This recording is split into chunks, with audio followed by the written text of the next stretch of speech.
Hello po mga kabayan, kamusta po ang lahat? Si Kamanong po, nagbabalik po muli para po magkomento po sa inyo. Sana po nasa mabuti po tayong kalagayan.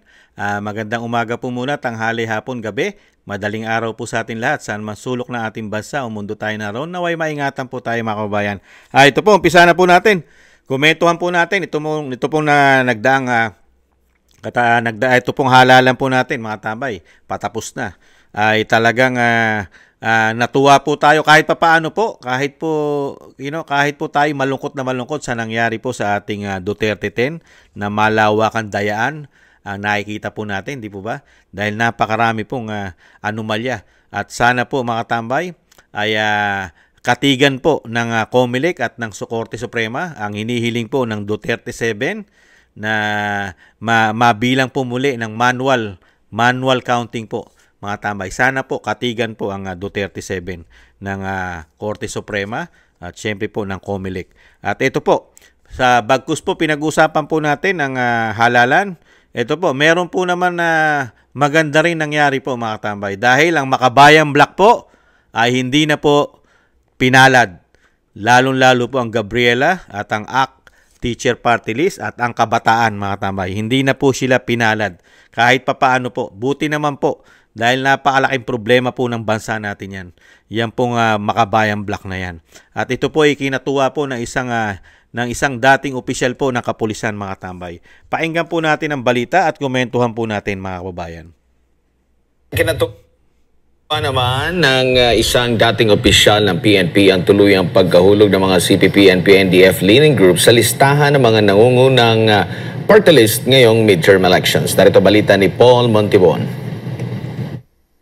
Hindi na umubra pa sa mga Pilipino ang anumang pagpapabango ng mga left-leaning groups o Makabayan Black nitong nagdaang kampanya hanggang sa araw ng butuhan. Paano ba naman kasi ang tatlong natitirang party list nito tila tuluyan ng sumadsad paibaba? Bagamat hindi pa man tapos ang opisyal na resulta ng halalan ngayong taon, tila kinukonsidera na ni dating PNP General Fillmore Escobal ang panalo ng mga Pilipino dahil sa matibay na paninindigan at prinsipyo laban sa mga komunistang teroristang grupo sa bansa. Sa kanyang official Facebook account, kinatuwa mismo ni Escobal ang naging desisyon ng mga Pilipino na hindi iboto ang Makabayan Black ngayong eleksyon. Sa kabilang banda, kinundi na naman nito ang pagpasok ng anyay breakaway faction ng Communist Party of the Philippines na Akbayan matapos manguna sa party list partial and unofficial tally ng COMELEC. Kaugnay rito, naniniwala si Escobal na malaki ang papel na ginagampanan ng pinalakas na NTF-ELCAC na naging instrumento anya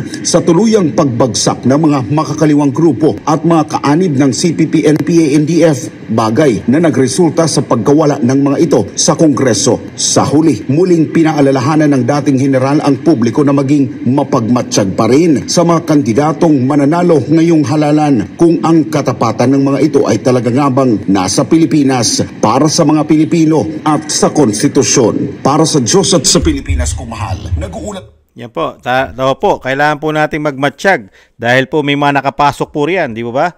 Ayan po, yung Akbayan po, talagang lumakas na naman po sila, Akbayan, di ba? At syempre po, yung party list po ni De Lima, di ba? Nakapasok po yung party list ni De Lima, yung LP, di ba? Kaya po, talagang kailangan po nating magmatsyag mga tambay, hindi po nawawala yan, mga kaliwa. Dahil po may suporta pong nakukuha po yata sa taas yan. Lalong-lalo po yata sa tinatawag na tambalusdos ng Vice President. Meron kaya di umano nakukuhang suporta sa kanila yan? Nagtatanong na po si Kamanong. Ayan po, ang dati pong general ay natutuwa po. At tayo rin po, hindi lang po ang dating general. At least, nabawasan po kahit papaano. Hindi na po nakabalik itong grupo ng Makabayan Black. Yung grupo po nila Franz Castro, nila Manuel, at ni Brosas mga tambay ng Gabriela, yung ACT Teacher Party List at yung Kabataan. Di ba? Napakalaking problema po. Dinulot po niyan. Yung mga party list na yan. Lalong-lalo po sa ating kabataan. Di po ba? Grabe. Buti na lang po. Kahit papaano. Mga kabayan at hindi nakapasok yan. At tuluyan na sana hindi nga makapasok. Mga kabayan, napakalaki. Saka sana po, ito pong kaso ni Franz Castro dahil wala na po siya sa kapangyarihan at sana ay tuluyan na po makulong ito dahil ito po'y convicted ng child abuse mga tambay. Ito po, nangidnap mga po dapat ito. Kidnapping po ang ginawa nila dito eh. At kasama po sila sa Satur Ocampo yata na talagang kinuha nila yung mga minor na mga kababayan natin, mga katutubo, yung mga anak ng katutubo po sa parte po ng Mindanao. Di po ba? Sila po'y nahuli at sila po'y kinasuhan ng ating mga kababayan katutubo po sa Mindanao. Di po ba? Kaya sana po, wala na po sa Kongreso yan. Tuluyan na po yan. Magdusa at talagang pagbayaran niya yung ginagawa po nila sa kabataan, mga kababayan. At syempre po, magmamatsyag po tayo. Dahil po, ang nakita naman po natin, talagang hindi po nakatulong itong mga to. Ginagamit po ang pangalang makabayan. Pero sa kabila nun, ay hindi naman po para sa bayan ang ginagawa po nilang paglilingkod sa atin, mga kababayan. Saan po nila ginagawa yung paglilingkod? Sa pangsarili nila. Di ba? Ginagamit lang bayan pero pangsarili nila ang ginagawa nila. Hindi po ba? Ano sabi ni dating Pangulong Duterte? Yung mga tao na yan, puro pangsarili lang yan.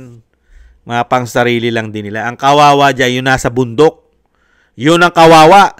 Pero yung nasa syudad, nasa Kongreso, nasa Senado, mga buhay hari, buhay reyna yan. Yan sinasabing mga makabayan, mga akbayan na yan, di umano. At kung ano-ano pang mga bayan, yan, para lang sa kanila yan.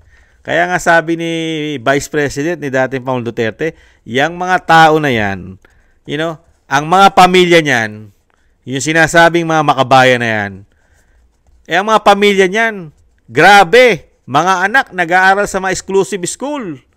Magaganda buhay, yung iba nasa abroad. Pero yung kanila pong sinasabing makabayan, nasa bundok, nagwewelga sa karsada, naghihirap. Pero silang mga leader, mucho dinero. Yumayaman sa pera ng kanilang kinakalabang gobyerno. Di kaya? Nagtatanong lang si Kamanong.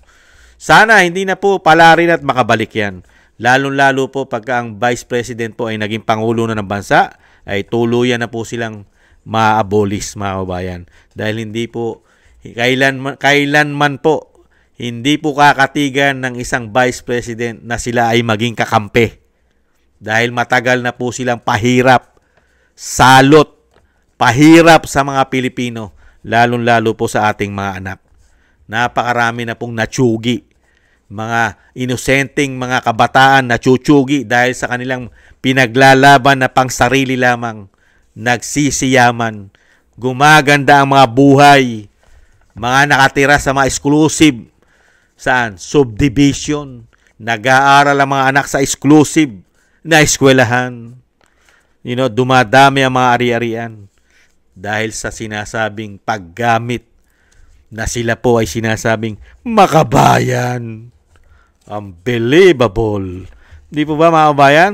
Kaya sana po, napakamali lang kasi nangyari. Talagang nakakalungkot lang po. Sana tuloy-tuloy na po di ba? Yung National LCAC na yan. Dire-diretso na po yan Di ba? Kaya nga lang, bigla pong nabalaho. Mula po nung pumasok ang Binagoong Pilipinas, mapakarami pong nasayang na sana po ay nagtuloy-tuloy na ang progresibo at pagganda ng ating bansa. Lalong-lalo po sa terorista, sa terorismo, di ba? Sana po, nawakasan na yan. At talagang yung mga tao na yan na nagpahirap sa atin ng napakaraming taon, dekada na, mga bayan, nagpapahirap na sa atin ang mga korap na politiko, kasama pa silang makakaliwa na nagpapahirap sa atin. Di po ba? Hindi ba napapansin yun? Hirap na nga tayo sa mga buhaya, sa mga magnanakaw na politiko, di umano. Sumasama pa magpapahirap sa atin ang grupo na sinasabing mga makabayan. Hindi ba napansin? Sila nga may sarili pang buwis yung mga yan. Yung kanilang mga revolutionary tax o buwis. Di po ba? Yung mga nasa bundok, nung panahon nila, ay talaga pong humukuha po ng sariling buwis yan. Pag hindi ka nagbigay, ay magkakaproblema ka pa sa kanila. Lalong-lalo ang iyong mga ari-arian. Pagka minalas-malas ka pa, kikitiling ka pa, chuchugiin ka pa ng mga yan. Di po ba?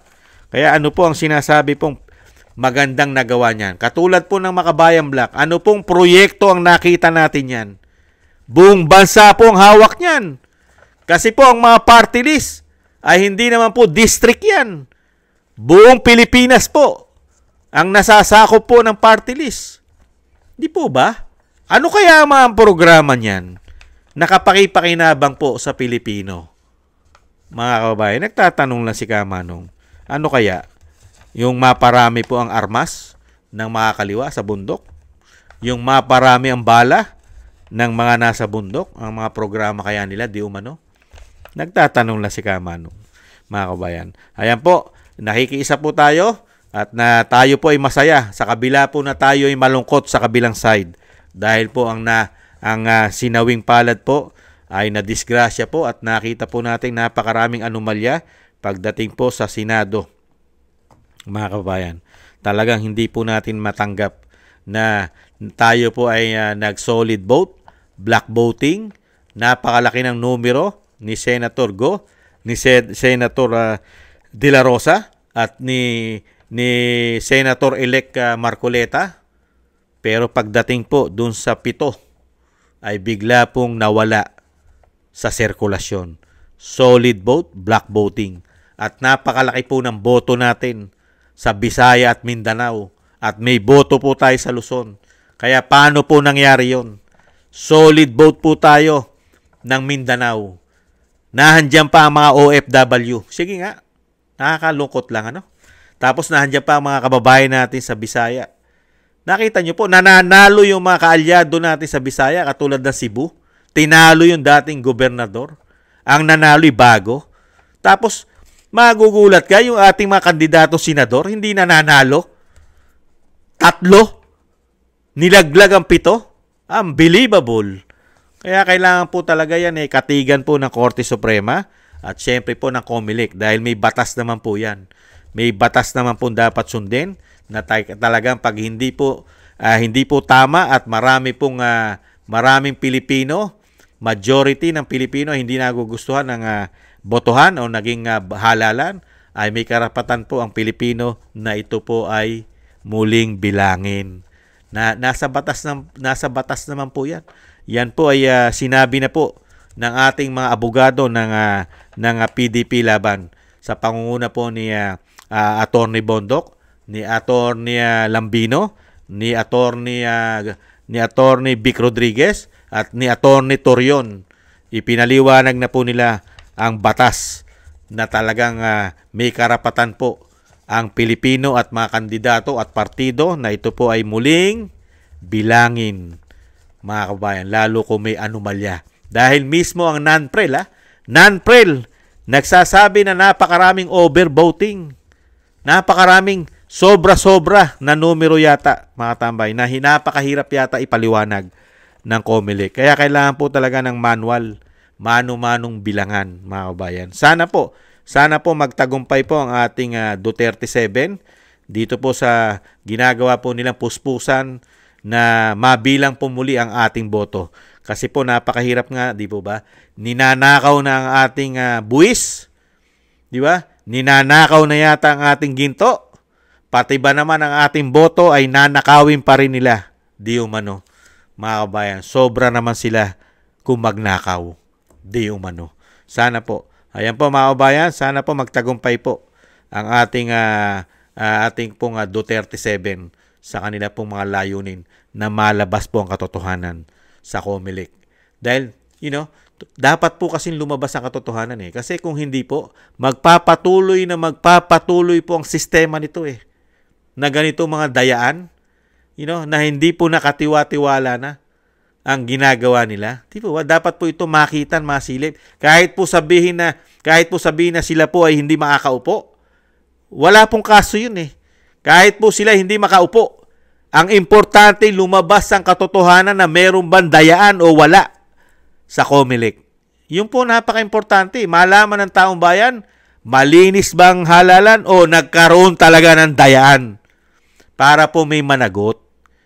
Managot po ang dapat managot. Dahil kung talagang malinis ang halalan, bakit ka matatakot bilangin niya ng manual, ng mano-mano kung malinis yan? Sige nga. Kung malinis ang halalan, Hindi ka matatakot na bilangin yan ng mano-mano. Dahil malinis. Wala kang tinatago. Pero, pagka sinabi mo naman na hindi na dapat bilangin, hindi na kailangan, ibig sabihin yan, may tinatago kayo. Dahil po, takot kayong mabilang. Sana manaig po ang katotohanan, mga kababayan. Napakarami na pong history ng COMELEC na sana po ay mabago na. Dito, taon-taon na lang po, gadahalala na lang po, ay may issue ng pandaraya. Kailangan po mabago. At sana po mabago rin ang imahe ng COMELEC. Mga kababayan, hindi na po nababago ang imahe ng COMELEC. Puro po ang issue ay pandaraya. Dahil ayaw po nilang mag-imbestiga.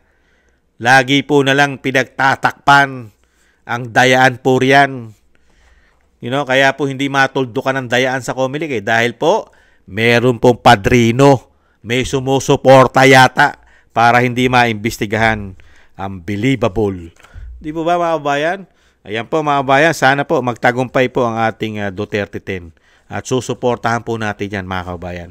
At syempre po tayo po ay masaya naman sa kabila ng hindi na po nakabalik ang mga salot, di umano, ang mga pahirap sa kabataan, sa Pilipino, ang ito pong grupo ng Makabayan Black. Sana rin po ay may makulong, lalong-lalo yung may kaso ng child abuse. Sana po ay maghimas rehas na po yan dahil wala na pong kapangyarihan ngayon yan. Di po ba? Sana maghimas rehas din po yan. Muli po mga tambay, thank you po sa gusto po ng Tambayang Makabayan. Maraming salamat po sa ating mga tagapanood at sa ating po mga subscribers. Shoutout po sa inyo mga kabayan. Maraming salamat po. At shoutout din po sa mga nagbibigay po ng biyaya sa inyong likod.